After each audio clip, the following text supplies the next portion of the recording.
आज हम आपके लिए एक गंभीर और चिंताजनक मुद्दा लेकर आए हैं।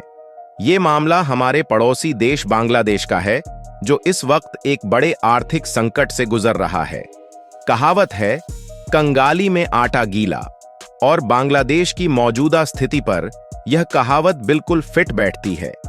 आज हालात इतने बिगड़ चुके हैं कि बांग्लादेश अपने विदेशी बिल चुकाने के लिए भी संघर्ष कर रहा है।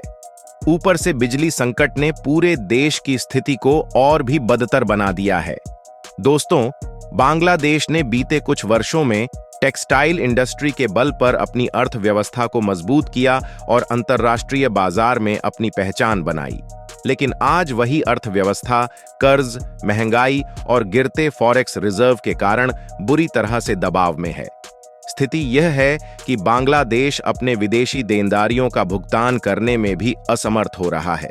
सवाल यह है कि क्या बांग्लादेश इस मुश्किल वक्त से उभर पाएगा या फिर यह संकट और गहराता जाएगा। अब इस संकट में एक और बड़ी कड़ी जुड़ गई है, और वो है भारत की अडानी पावर कंपनी।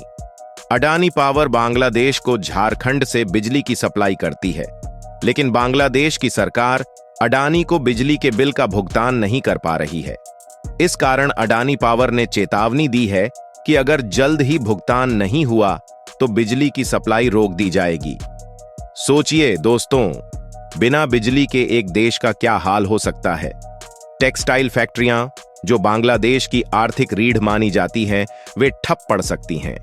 उद्योग धंधे बंद हो सकते हैं और आम लोगों की जिंदगी में अंधेरा छा सकता है। इस संकट का असर आम जनता पर भी पड़ रहा है, क्योंकि बिजली की कमी से उनकी रोजमर्रा की जरूरतें भी पूरी नहीं हो पा रही हैं।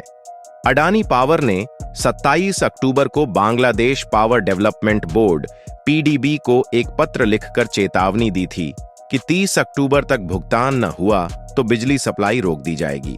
पीडीबी हर हफ्ते करीब $18 मिलियन का भुगतान करता था, लेकिन बढ़ती कोयले की कीमत और अन्य कारणों से अब ये राशि $22 मिलियन से भी ज्यादा हो गई है। इतनी बड़ी राशि बांग्लादेश के लिए चुकाना मुश्किल हो गया है और इसलिए स्थिति बिगड़ती जा रही है। अब बात करें कोयले की, तो पहले कोयले की कीमतें नियंत्रित रखने के लिए एक विशेष समझौता था, जो अब खत्म हो गया है।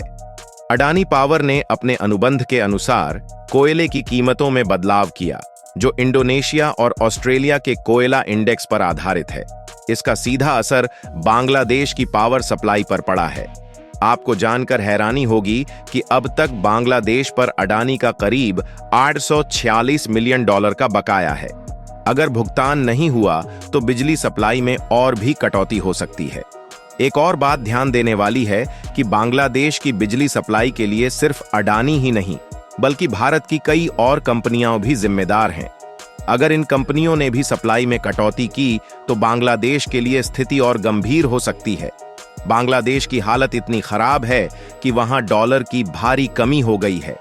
बांग्लादेश के पास केवल कुछ ही दिनों का फॉरेक्स रिजर्व बचा है। अंतर्राष्ट्रीय बाजार से सामान खरीदने के लिए जो पैसा चाहिए वो उनके पास नहीं है। इसी वजह से उन्हें IMF से $3 बिलियन की मदद की गुहार लगानी पड़ी, लेकिन अभी तक वहां से भी कोई राहत नहीं मिली है। यह स्थिति श्रीलंका की याद दिलाती है, जब उसकी अर्थव्यवस्था भी कर्ज और विदेशी बिलों के कारण डगमगा गई थी। उस वक्त भारत ने श्रीलंका की मदद की थी, लेकिन अब वही स्थिति बांग्लादेश में बन रही है। अगर भारत ने बांग्लादेश की मदद नहीं की तो हो सकता है कि उसे भी बार बार IMF से मदद मांगनी पड़े। IMF की मदद पाने के लिए उसे कई कठिन शर्तें माननी होंगी, जिनमें से एक है महंगाई बढ़ाना।